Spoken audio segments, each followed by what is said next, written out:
in there sounded like WWE SmackDown. I'm like, ooh, sister, are you okay? Or are you the one beating him? What's going on? Blink twice if you need help.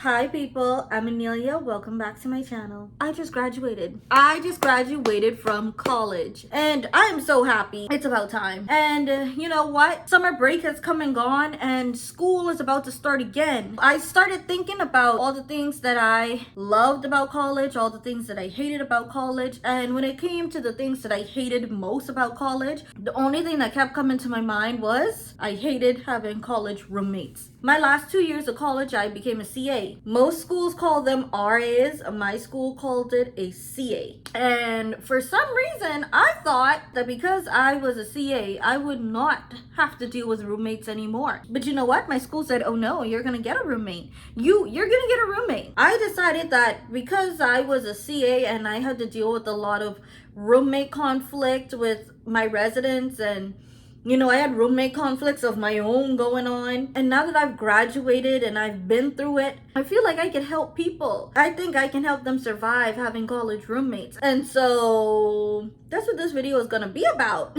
How to survive college roommates. So without further ado, let's get into this video. So here we go. Let's start this off good. Number one, if the first week of living together already seems iffy or it already seems bad, run for the hills. You better. Usain Bolt, okay? Usain Bolt to the housing office. The minute the room switch period comes around, you better not miss it. Because let me tell y'all something. If it already started off bad, there's a 50% chance that it's only gonna get worse. That's not to sound negative, but let's be real. Let's be very honest. Let's be realistic here. Anytime you hear these types of stories, it never gets better. And you know, some people, like I dealt with a resident before, I was telling her, you've been having problems with your roommate from like the semester before. It's a brand new semester, but when the spring semester rolls around, you still have a room switch period that you can, you know, try to get out. So I told her, she came to me, this resident, she came to me, she was like, you know, I'm still having problems with this roommate even though it's a brand new semester. I said to her, the room switch period is coming up. Think about it. Think hard about it. Think real hard about it. Move out. Her response to me was, well, what if I move in with somebody who's even worse? And you know what? That is just a risk you are going to have to decide if you want to take.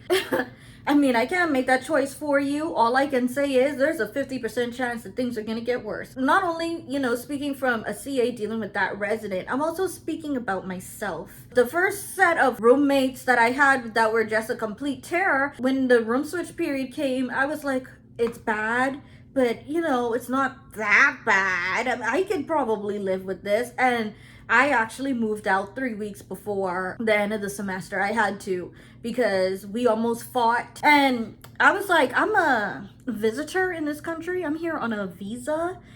I'm not gonna risk that for these, I'm not gonna call them what I wanna call them. I'm not gonna risk it for them. So I say all of that to say the first few weeks before the room switch period, you already having problems with these people, run for the hills. On to the next one. This one is kind of heavy.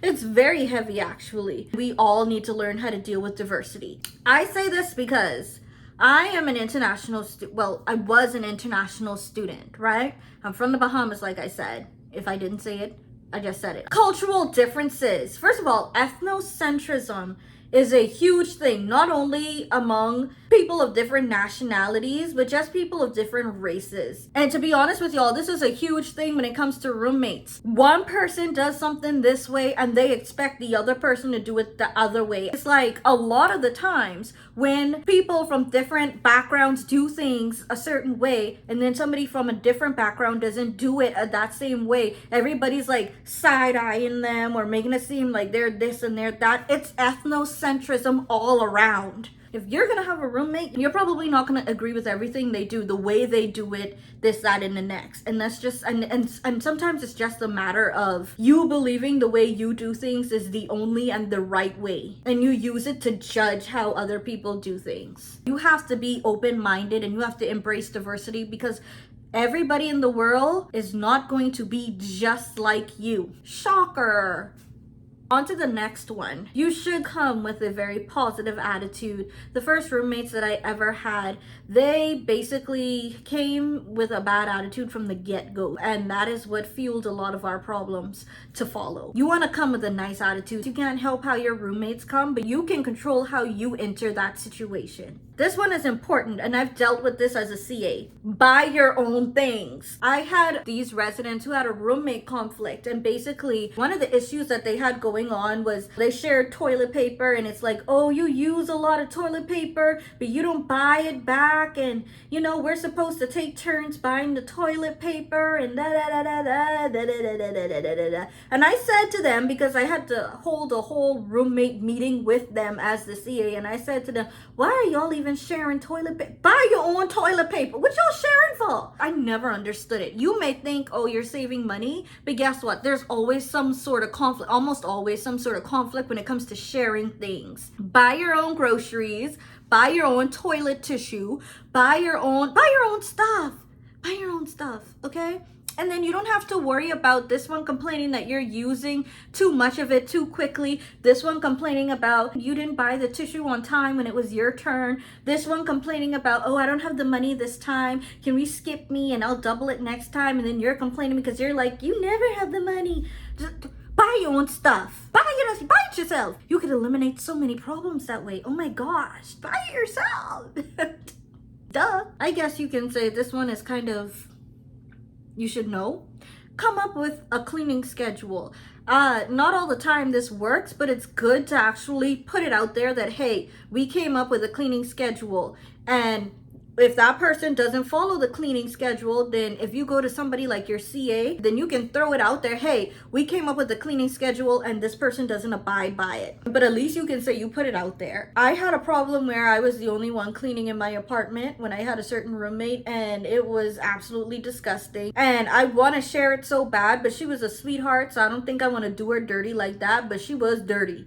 I'll tell you that. She was dirty. She was real dirty. And I was like, girl, why am I the only one cleaning? Why am I cleaning up after you? But I could be a tad bit OCD, so I just was not comfortable living in the filth and the dirt and the nastiness, and so I cleaned it. But I'm like, girl, get it together. Get it together. The next one, be considerate of your roommates. This includes noise levels, having people over, how long you have them over, how often you have them over, stuff like that. So I had a roommate where she'd have her boyfriend over constantly, and he one day started looking at me up and down because I didn't know he was there. But I guess I should have guessed it because it's basically like he lived there. You know, he might as well had started paying rent. I saw him just as much as I saw her. I came out front in my pum pum shorts, boobies popping out, you know, because I didn't know he was there. But like I said, I should have known. And she got an attitude with me because he started looking me up and down like, you know, a dog in heat. And it's like, maybe if you communicate with me that you're gonna have company over, I'll come out dressed appropriately. Not that I should have to even do that in my own home. Baby, get a new boyfriend. Ever thought of that?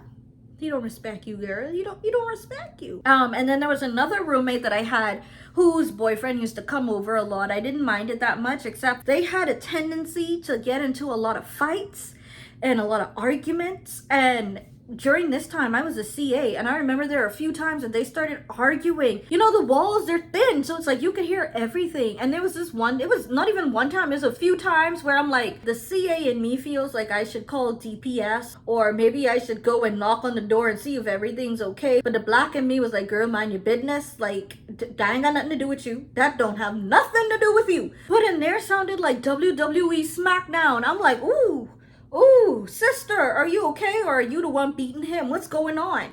And then like when I spoke to her after the fact, she was like, oh no, he has never put his hand on me. He's never put his hand on me. He knows that I would leave him. I'm like, you sure? Blink twice if you need help. Whew, I don't know, girl. I don't know. But yeah, it became annoying after a while. Almost every other night, they're in there arguing, and it's like, I'm trying to sleep. At this point, y'all dragging it. Go outside and have this argument. Don't have it in here. I got things to do. This is a big one. Keep a respectful and open line of communication. You know, there are some people out there who are non-confrontational and they probably feel like keeping their mouth closed or maybe writing a note or a letter is going to be the better option. Trust me, it's not. The best way to handle a situation is to go to that person and speak to them respectfully. Please be respectful when you're talking to people. What is the cliche saying? The thing that everybody says is not what you say, it's how you say it. Yeah, y'all, I'm more than sure I could come up with way more than that, but I'm starting to lose my voice, so time to go drink some water, suck on some throat candy, and go about my business. I got things to do. So, thank you for watching. Don't forget to like, comment, share, and subscribe. Bye, y'all.